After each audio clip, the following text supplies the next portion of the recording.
Assalamualaikum warahmatullahi wabarakatuh.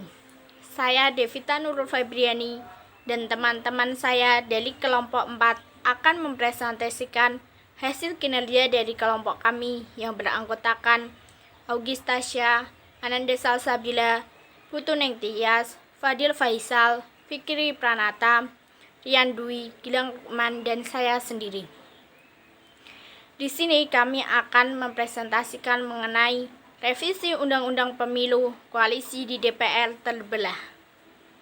Tawar-menawar politik merupakan seperangkat teknik penjabaran dari komunikasi secara partikel yang menceritakan framing politik dalam komunikasi partai politik.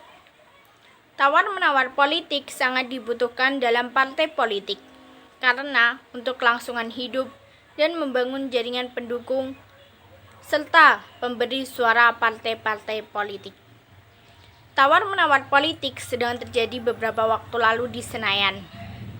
Yang menjadi salah satu isu perdebatan adalah pengembalian jadwal pemilihan kepala daerah atau pilkada.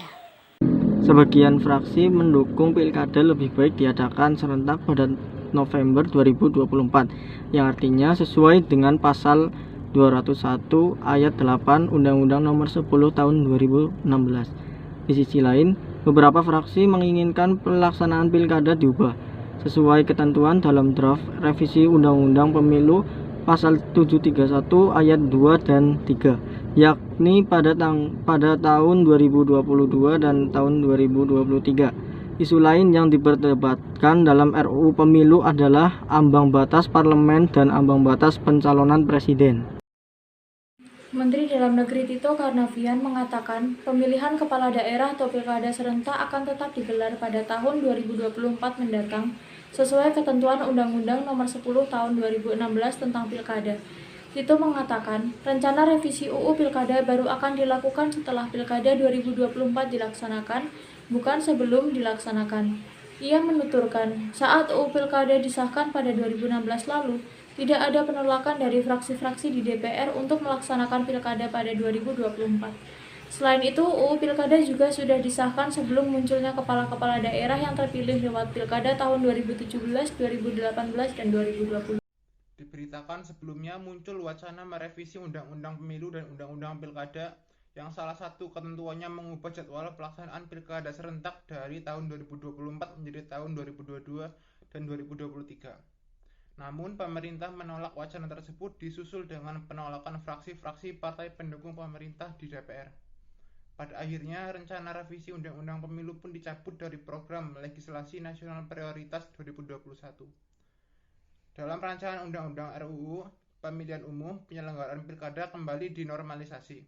Setelah menyelenggarakan pilkada pada tahun 2020, akan digelar pilkada pada tahun 2022 dan 2023. Dikarenakan banyak daerah yang masa jabatan kepala daerahnya habis pada tahun 2022 dan tahun 2023, sehingga seharusnya diselenggarakan pada tahun 2022 atau 2023. Belajar dari pengalaman pemilu 2019 di mana Pileg dan Pilpres digabungkan, telah menghadirkan korban ratusan KPPS yang meninggal, dan tak fokusnya rakyat memilih anggota DPR atau DPRD karena fokusnya hanya kepada Pilpres. Maka lanjutnya bisa dibayangkan kerawanan keamanan dan tidak berkualitasnya ratusan pilkada bila digabungkan juga dengan Pilpres. Juga karena adanya alasan stabilitas politik dan keamanan. Karena bila pemilu diundurkan, maka di ratusan daerah yang mestinya dilakukan pilkada akan dipimpin oleh pelaksana tugas yang ditunjuk oleh pemerintah yang akan dilaksanakan tugas dalam rentan waktu yang panjang, sekitar 2 tahunan dengan kewenangan yang terbatas. Dikhawatirkan dengan kondisi politik seperti itu, justru akan hadirkan distabilitas politik dan kerawanan keamanan. Ada sejumlah kekurangan apabila pilkada tetap dilaksanakan di tahun 2024. Yang pertama, pelaksanaan pilkada yang berbarengan dengan pemilu nasional akan menambah beban kerja penyelenggara pemilu. Jika beban kerja terlalu besar, hal itu berpotensi membuat penyelenggara pemilu tidak bisa menjalankannya dengan baik, sehingga akan berpengaruh pada kualitas penyelenggara pemilu nanti. Kekurangan kedua yaitu masyarakat menjadi bingung karena ada banyak pilihan yang harus mereka pilih. Juga jika pelaksanaan berbarengan dengan pemilu nasional, pemilu daerah akan kehilangan sorotan masyarakat. Selain itu, jika pilkada tidak dilaksanakan pada 2022 atau 2023, akan membuat masyarakat tidak bisa mendapatkan haknya untuk memperoleh pemimpin definitif tepat setelah masa jabatan kepala daerah berakhir. Istana Kepresidenan menutup pintu untuk revisi Undang-Undang Nomor 7 Tahun 2017 tentang Pemilihan Umum atau UU Pemilu dan UU Nomor 10 Tahun 2016 tentang Pemilihan Kepala Daerah atau Pilkada lewat pembahasan rancangan Undang-Undang RUU Pemilu. Menteri Sekretaris Negara Pratikno menegaskan pemerintah tidak berencana merevisi UU Pemilu dan UU Pilkada.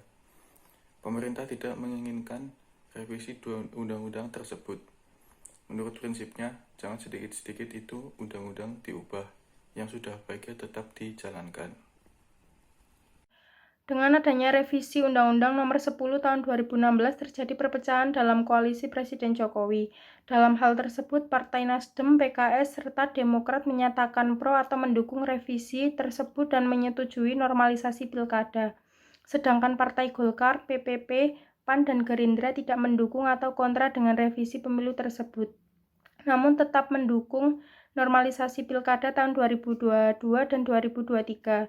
Partai PDI Perjuangan dengan PKB menyetujui atau pro dengan adanya revisi Undang-Undang Pemilu, tetapi tidak menyetujui untuk normalisasi pilkada yang diajukan tahun 2022 dan 2023.